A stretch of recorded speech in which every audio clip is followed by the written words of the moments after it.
Om Sai master Sai లోకం ఛానల్కి subscribe చేయండి, లైక్ చేయండి, షేర్ చేయండి, నోటిఫికేషన్ బెల్ ఐకాన్ నొక్కండి, మీ గ్రూపుల్లో ఫార్వర్డ్ చేయండి అని ప్రార్థిస్తూ ఉన్నాను.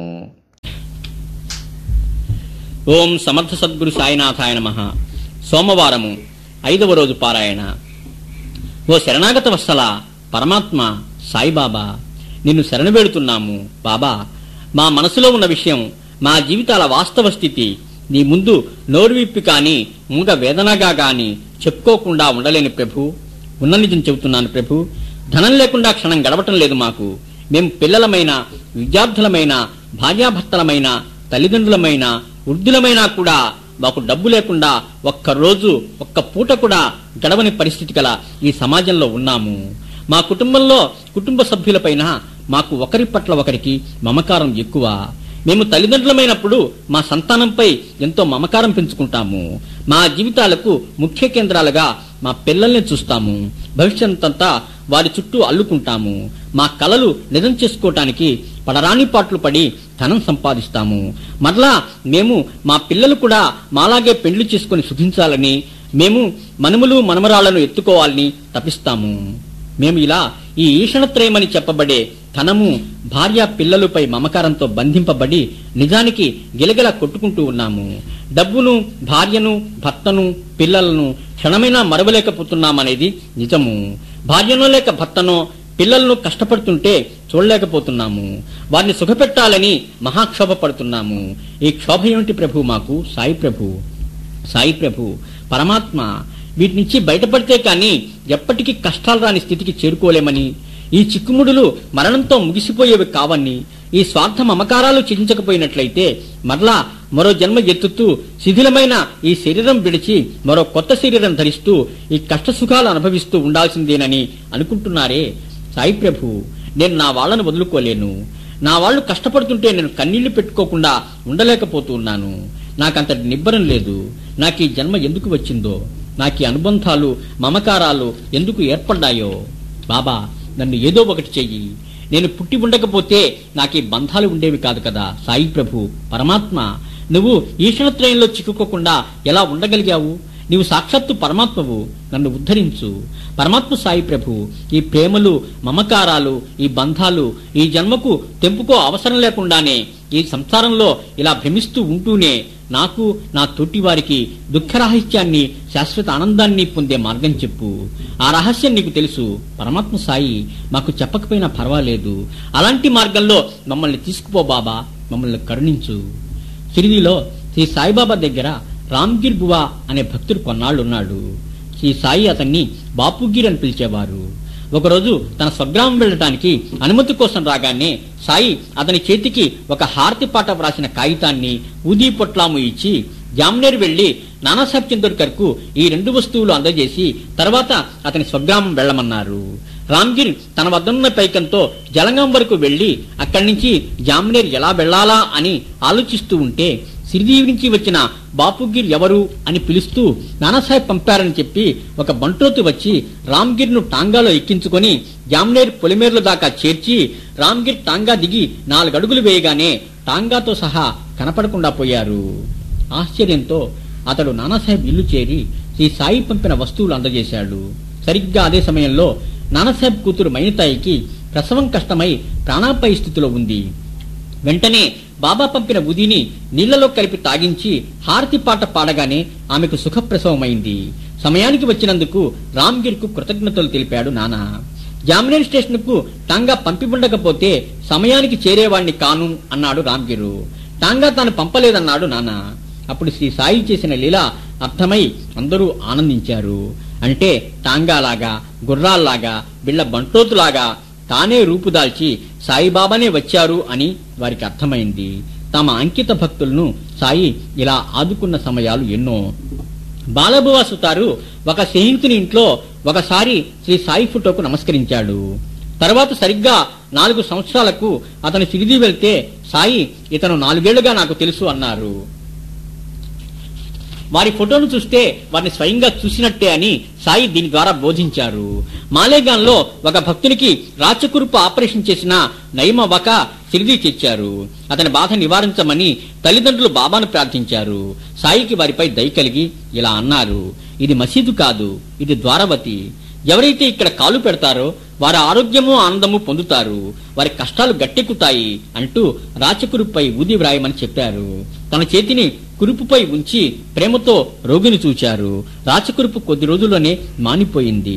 శ్రీ సాయికి ఎంతో ప్రియమైన భక్తుడు పిళ్ళే నారికురుపుతో బాధపడుతూ బాధ భరించలేక మరణమే మేలనుకుని తన బాధను 10 జన్మలకు పంచిపెట్టమని సాయిని ప్రార్థించాడు. శ్రీ సాయి అతన్ని మసీదులో కూర్చోబెట్టి, గత జన్మల పాపాలను 10 రోజుల్లో హరింపజేయగలను, భగవంతుని శరణు పొందు, ఆ తర్వాత ఆయన ఏమి చేస్తారో చూడు. ఇప్పుడు ఒక కాకి వచ్చి నీ కురుపును పొడుస్తుంది, దాంతో నీ బాధ నివారణ అవుతుంది అన్నారు. ఇంతలో అబ్దుల్ వచ్చి చూడక పిళ్ళే కురుపై తొక్కాడు. విపరీతమైన బాధతో పిళ్ళే అరిచాడు. తర్వాత కొద్దిసేపటికి బాధ తగ్గిపోయి ఆ తర్వాత 10 రోజుల్లోనే పూర్తిగా నివారణ అయింది. బాంద్రా నివాసి ఒకటికి ప్రతిరోజు అతని తండ్రి కల్లో కనిపించి తట్టి భయపెట్టేవాడు. అందుచేత అతనికి నిద్ర కరువైపోయింది. సాయి భక్తుడు ఒక ఆయన షిరిడీ సాయి ఊదీ పొట్లం ఇచ్చి తల కింద పెట్టుకుని పడుకోమన్నాడు. అలా చేస్తే అతనికి కలతలు లేని నిద్ర పట్టింది. అప్పటి నుంచి అతను ప్రతి గురువారము శ్రీ సాయి ఫోటోకు మాల వేసి నివేదన చేసేవాడు. బాలాజీ పాటిలు ప్రతి సంవత్సరము పొలాల్లో పంట కోయగానే అంతా తెచ్చి సాయికి అర్పించి సాయి తిరిగి ఇచ్చిన దాంతో కుటుంబం గడుపుకునేవారు. షిరిడీలో శ్రీ సాయి నడిచే దారులన్నీ శుభ్రం చేసేవాడు. ఒకసారి వారి ఇంట్లో సంతర్పణ చేస్తే పిలిచిన వారి కంటే 3 రెట్లుగా జనం అధికంగా వచ్చారు. బాలాజీ తల్లి సాయియందు విశ్వాసం ఉంచి వంట పాత్రలో ఉది వేయించి గుడ్డ కప్పి వడ్డన చేయమన్నది. ఆ ప్రకారం చేస్తే సంతర్పణ పూర్తి అయ్యాక కూడా ఇంకా ఎంతో పదార్థం మిగిలే ఉంది. శ్రీ సాయి నిర్వహించిన ధునిలోని ఉది అంతటి ప్రభావాన్ని కలిగి ఉంటుంది. శ్రీ సాయి భక్తులకు ఉదియే ప్రసాదంగా పెట్టేవారు. కొంత నుదిటిపై వ్రాసి తమ వరదహస్తం తలపై ఉంచేవారు. కళ్యాణరామ రమ్ము రమ్ము, సంచుల నిండా ఊది తీసుకుని రమ్ము అని చక్కటి రాగంతో సాయి పాడుతూ ఉండేవారు. బలరాం మాన్కర్ భార్య గతించాక విరక్తుడై సర్వము కొడుకు కప్పజెప్పి షిరిడీ వచ్చి శ్రీ సాయి దగ్గరే ఉన్నాడు. శ్రీ సాయి అతన్ని మచ్చింద్రగఢ్కి పంపి అక్కడ ధ్యానాభ్యాసం చేయమన్నారు. ఒకరోజు సాయి మచ్చింద్రగఢ్లో అతని ఎదుట ప్రత్యక్షమై, సాయి అంటే 3.5 మూరల శరీరమే కాదు, నేను ఎప్పుడూ షిరిడీలో మాత్రమే ఉంటానని అనుకుంటున్నావు, నీ ఎదుట ఇప్పుడు షిరిడీలో ఉన్నట్టే ఉన్నానో లేదో బాగా చూసుకో అని అతను తాకి నమస్కరించుకున్న తర్వాత ఆశీర్వదించి అదృశ్యమయ్యారు. మాన్కర్ కొన్నాళ్లకు తిరిగి షిరిడీ వచ్చి ఎంతో కాలం సాయిని సేవించి ఆయన సన్నిధిలోనే జీవితం చాలించాడు. శ్రీ సాయి సమాధి చెందటానికి కొద్ది రోజుల ముందు రోగాలతో బాధపడుతున్న ఒక పులిని సాయి వద్దకు తెచ్చారు. శ్రీ సాయి దానికి బంధ విముక్తి చేయించారు. నేరుగా అది మసీదులో ప్రవేశించి సాయి కళ్లలో కళ్ళు పెట్టి చూస్తూ ప్రాణాలు విడిచింది. మహాత్ముల సన్నిధిలో మరణించిన వారు సద్గతి పొందుతారు అని శాస్త్రం. ఒకసారి గోవా నుంచి 2 పెద్ద మనుషులు వచ్చారు. అందులో ఒకరిని అడిగి శ్రీ సాయి 15 రూపాయలు దక్షిణ తీసుకున్నారు. రెండో వ్యక్తి తనకై తాను 35 రూపాయలు ఇస్తే నిరాకరించి సాయి ఇలా చెప్పారు, నేనెంతో కష్టపడి 35,000 కూడా పెట్టుకుంటే ఇంటి నౌకరు వాటిని తీసుకుని పారిపోయాడు. ఒక పకీరు సలహాతో అవి నాకు తిరిగి దక్కాయి. మరోసారి నేను ఉద్యోగం కోసం దత్తస్వామికి మొక్కుకున్నాను. ఎంతో కాలం తర్వాత బాకీ చెల్లించానన్నారు. ఇది విని ఆశ్చర్యంతో వచ్చిన వారిద్దరూ తమ కథలను ఇలా చెప్పారు. మొదటి వ్యక్తి, నేను ఎంతో కష్టపడి 35,000 రూపాయలు కూడబెట్టుకుంటే మా ఇంటిలోని వంటవాడు వాటిని కాజేసి పారిపోయాడు. నేనెంతో దిగులుతో మా ఇంటి అరుగు మీద కూర్చుని ఉంటే ఒక ఫకీరు నా దగ్గరికి వచ్చి, నీ డబ్బు తిరిగి లభించే వరకు ఇష్టమైన పదార్థం తిననని, దర్శనానికి వస్తానని షిరిడీ సాయిబాబాకు మొక్కుకో అని సలహా ఇచ్చాడు. నేను ఆ ప్రకారమే మొక్కుకొని నాకిష్టమైన వరి అన్నం తినటం మానివేశాను. త్వరలోనే మా వంటవాడు పైకమంతా తిరిగి తెచ్చి ఇచ్చి క్షమాపణ కోరాడు. శ్రీ సాయి నా కష్టం తీర్చినందుకు దర్శనానికి వచ్చాను. 35,000 ఇచ్చిన సాయికి 35 రూపాయలతో ఏం పని అన్నాడు. మరొకతను ఇలా చెప్పాడు, నేను ఉద్యోగాన్వేషణై వెళ్తూ ఉద్యోగం దొరికితే మొదటి నెల జీతం సమర్పించుకుంటానని ఈ దత్తస్వామికి మొక్కుకున్నాను. ఉద్యోగం వచ్చింది. మొదటి నెల జీతం 15 రూపాయలు. తర్వాత నా జీతం 700 దాకా పెరిగింది. శ్రీ సాయి నా మొక్కును గుర్తు చేసి స్వీకరించారు.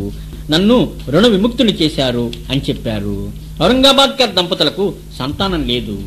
27 సంవత్సరాలు అతడు చేసిన ప్రార్థనలు మొక్కులు నిష్ఫలమయ్యాయి. నిరాశ చెంది ఆఖరి ప్రయత్నంగా షిరిడి వచ్చి సాయిని ప్రార్థించాడు. శ్యామనే భక్తుడు వారిపై దయచూపమని ప్రార్థించిన మీదట సాయి ఒక టెంకాయను ఆశీస్సులతో వారికి ఇచ్చి సంవత్సరంలోగా సంతానం కలుగుతుంది అని చెప్పారు. సాయి ఆశీస్సులు ఫలించి కొడుకు పుట్టాడు. 5వ నెలలో బిడ్డను సిద్ధి తీసుకువచ్చారు కూడా. శ్రీ సాయి ఒకరోజు మసీదులో ఒకరోజు చావడిలో నిద్రించేవారు.